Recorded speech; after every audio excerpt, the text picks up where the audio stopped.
Hello, everybody. I'm Sean's Mapping, or the Sultanate Empire, and in today's video, we are going to be continuing What If Civilization Started Over.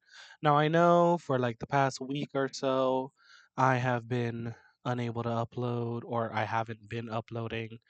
I'm really sorry. I'm trying to sort out my life before I can really set a proper upload schedule for um my channel. So really just kind of stick with me here. Kind of just hang out. Maybe in like a week or what, like a week or two, a new video will come out. I'm trying to get better, I promise. It's not like I'm not planning on making this an always thing where I barely upload. I'm trying to get out to you guys more. It's just I've been really busy with life, especially with school coming closer to being over and life pretty much about to take over. Now, let us go ahead and get in to today's video. As you can see here, we have the rankings. Finally, I finally got around to doing the rankings, of course. And, well, an updated version of the rankings following World War One. Of course, you can see the numbers dotted on the countries, or well, put on the countries, and also their position of ranking here, which is primarily just for their name. And I plan to do like the top 20, top 15, but the top 10 will be the ones that actually have their name presented. So as you can see, we have a couple new additions. Uh, Number 9 and number 10, we have the Native American Federation, which is right over here where my cursor is at. And we have the Holy Arabian Empire, which is right down here at number 9. And then at number 8, we still have the United Islands of Southeast Asia, which is down here, which is essentially an Indonesian empire. We have the South African Empire, who are down here. Now you're probably wondering, how are they so on the leaderboard since they just lost a war and lost a lot of land? Well, because they have a lot of money and they are very, very powerful in terms of influence within the red team. A lot of the territory that the red team took from them is still loyal to the South African Empire, and practically all of those civilians despise the red team. So there could be a possible rebellion in the future that we could be seeing for unity and reunification with the South African Empire. Then we of course have number 6, which is the red team, the African Confederation. No, at number 5, we have the West Iberian Empire. At number 4, we have the Elderian Empire, which is up here, which is essentially just Poland. We have the African Caudrelli Kingdom, which is over here, West Africa. We have India, and then we have the African Dominion right over here in the center, the big blue boy. Now, let us go ahead and look at other things and go ahead and continue with world affairs. I said a lot within the past like 5 minutes or so of this video starting. That is no bueno. Anyways, we are going to be looking over here as we continue to look at the pretty much collapse of the Portuguese empire following their war on these natives. Now, we actually see the Portuguese begin to lose even more territory in terms, well, they lose territory, like actual colony territory, like colonial territory. But in terms of their occupied territory here in this native country, they begin to lose that as the number 10 power, the Native American Federation, begins funding the native factions like Mexico and also this one, which is Michigan, technically. So, with that funding and support, the Michigan country, if you will, or Native American group that is currently here, is able to push back hard against the Portuguese thanks to their funding and support. And this microphone might just be a little too close to my mouth because you might hear me breathing. and exhaling, which is a problem with my microphone. Yeah, it's very sensitive. It picks up the littlest bit of sound. So you can literally hear me inhale and exhale, which is just not good and which is just a big fat no bueno to me. But we are able to see the Native American faction right here, the Michigan faction, of course, as I will call them, be able to do a very good push against the Portuguese. Now, unfortunately, their push does get stalled by Portuguese defensive forces and a Portuguese defensive line that is right around there. I would also like to say by this time we are into the mid 1800s. I would like to say, practically going into the mid of the 1800s.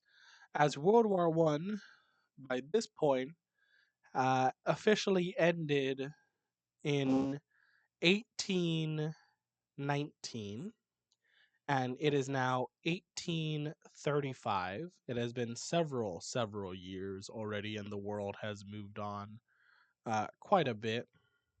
This war itself has already been going on for about a decade, I would say, because the war ended 1819, World War One, that is. In 1820, there was nothing really going on. By 1825, this is when Portugal began their war against Mexico and Michigan. By 1830, that's when the Dominion joined in. By 1835, California had already joined in the upcoming years. So, you know, stuff like that. Good old stuff like that. So let us go ahead and look at California's territorial gains. Whoopsie. I pressed the wrong button. I'm sorry. Y'all went blind there for a second. As we can see, California is able to gain a lot of land thanks to Mexico being distracted in the south. But unfortunately, this is all they're able to gain as Mexico just finished signing a peace treaty with Portugal. And all of their forces are now moving from down here up there. And we'll go ahead and take a look at that in, or well, when the war is over. Now, moving back down here into this area, after the blue team is able to reach right about here, we see something very important happen. A bunch of rebellions begin to pop up along their entire South American and Central American colonies, just like so. You know, big rebellions, big bad things happening, you know, this and that. Now, I would just like to say this is not the end for Portugal. Portugal could turn this around, but only time will tell if they're able to do that. In the meantime, we are going to look at a separate war. And what war might that be? Well, that is the war of up here. Yes, that is right. The war of up here. That is what war there is. And we will be seeing this native country right over here declare war on one of the Norwegian breakaway states. As you may know, this country right here broke away from Norway as Norway had a massive North American colony, and they were actually on the top 10 listing for quite a while thanks to their colony, but due to internal stability and problems, they were forced.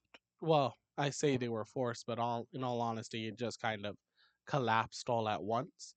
And these natives are a lot stronger than these countries, as these countries have only existed for at most 15 years. These countries popped up, I would say, after World War One.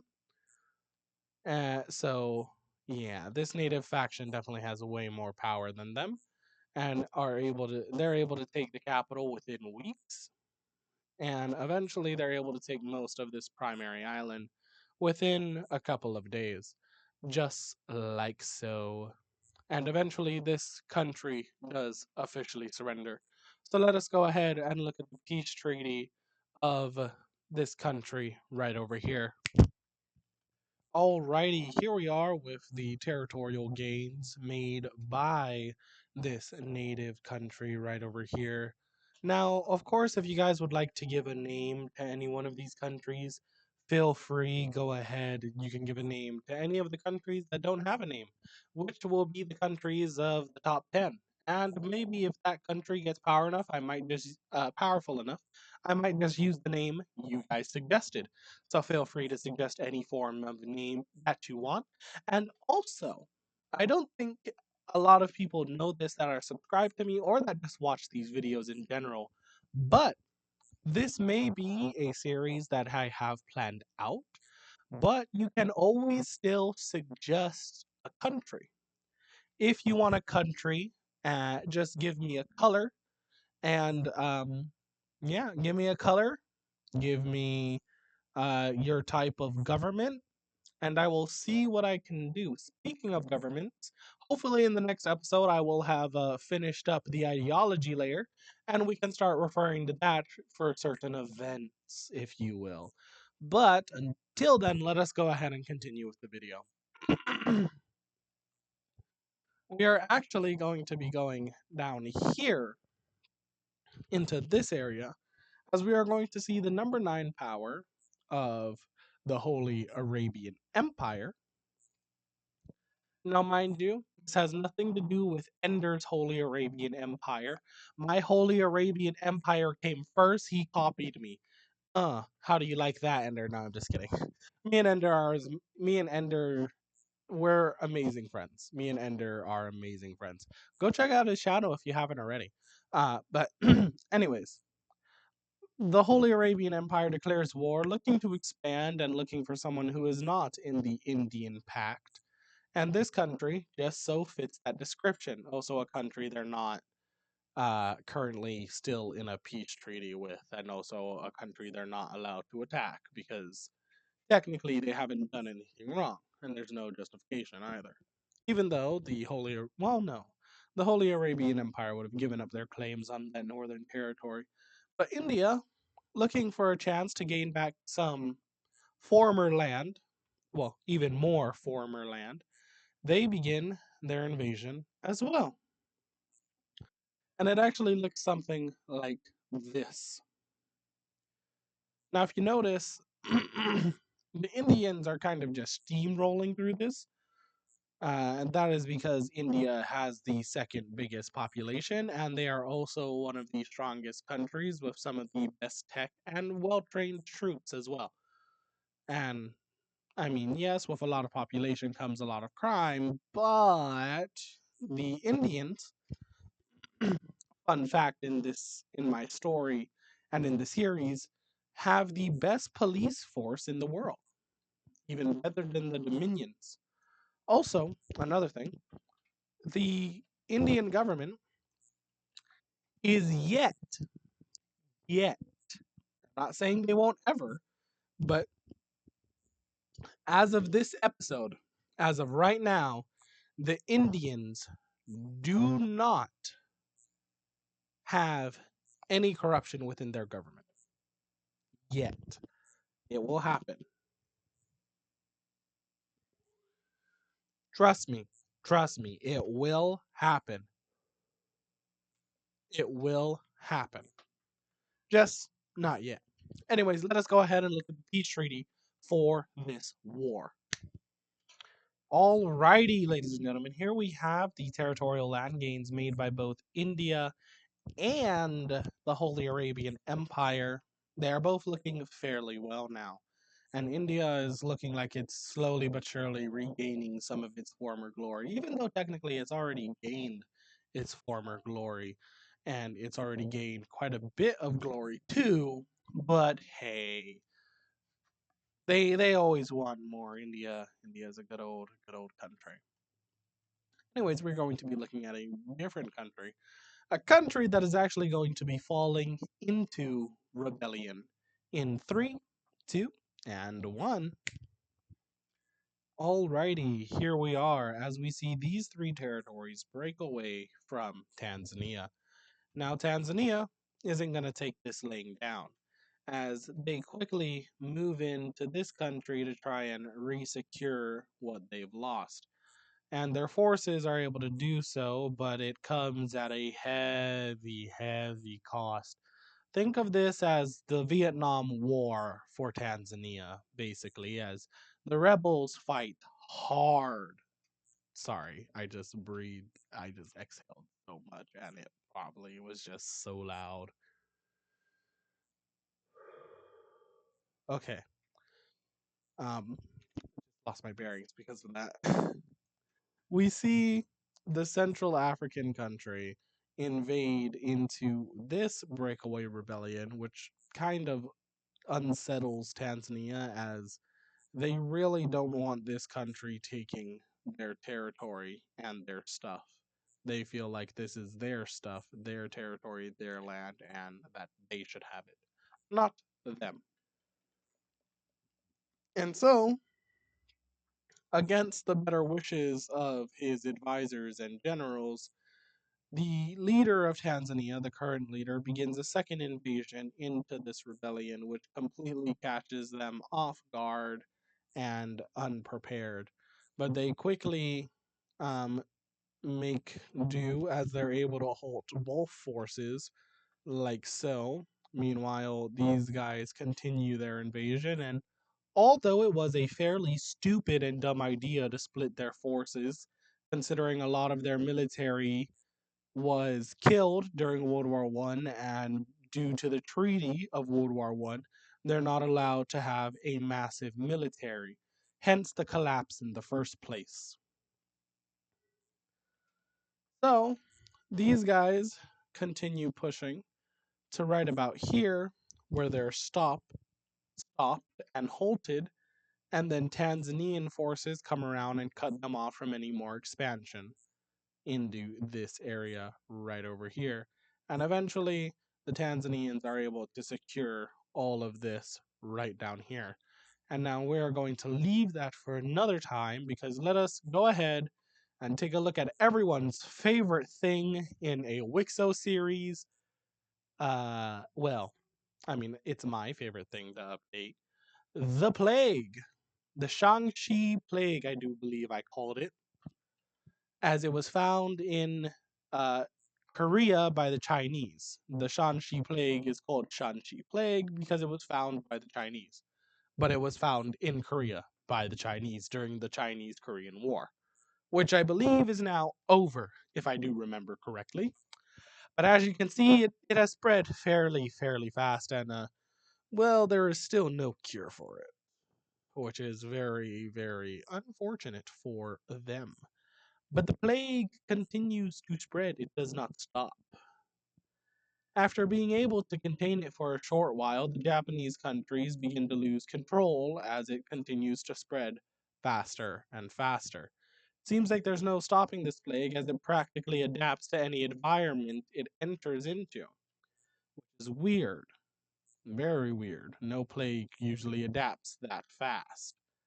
And well, they are very concerned as this virus, this sickness is adapting so fast that they can't keep up with all of the plagued and infected people. So, the Japanese government, the biggest one of them all, begins to try and contain the situation, but continues to fail to do so. Meanwhile, over in China, things aren't looking any better for them either, as by this point, practically the entirety of the country has fallen except for the Chinese capital. But I mean that's only a matter of time, especially with how quickly this plague is spreading. What just happened? Oh no. That is not good. I don't know why that did that. But yeah, that was weird. Sometimes I think my paint.net is haunted. Like it's out to get me for everything I've done, for everything I like for how I've wronged it. But This plague reaches into South China after taking over practically all of the Taiwanese mainland and practically all of Taiwan. Why does it keep doing that? I swear to you, guys, I swear, my paint.net is haunted. I'm telling you, it's haunted. It's out to get me, guys. It's out to get me. But that, ladies and gentlemen, is where the plague is on the mainland. However, we're not done. We are not done. We are far from done as the plague continues to spread right down here in Australia. As a boat came from up here in Papua New Guinea and went down, no, not to the middle of the ocean. I'm telling you guys, haunted.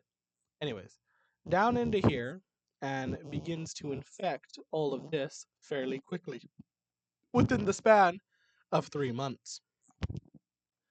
Now, within the span of a year, this is what the plague is looking like currently, and where it's able to get. You will see a very, very big difference if you wind it back to what it looked like before to what it looks like now.